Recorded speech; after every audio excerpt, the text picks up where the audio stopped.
So I haven't given you guys an update in a while on our home remodel project. We are completely done with the interior remodel of the original 1920 house, which was about 460 square feet.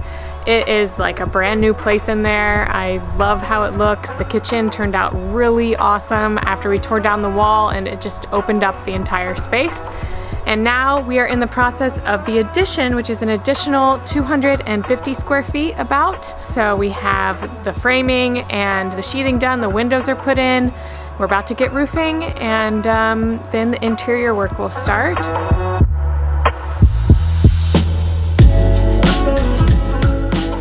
I am ready to increase my living space now that I have a little one. Her name is Juniper Eve. She was born on the 1st of January, so we had a really interesting New Year's Eve, thus her middle name.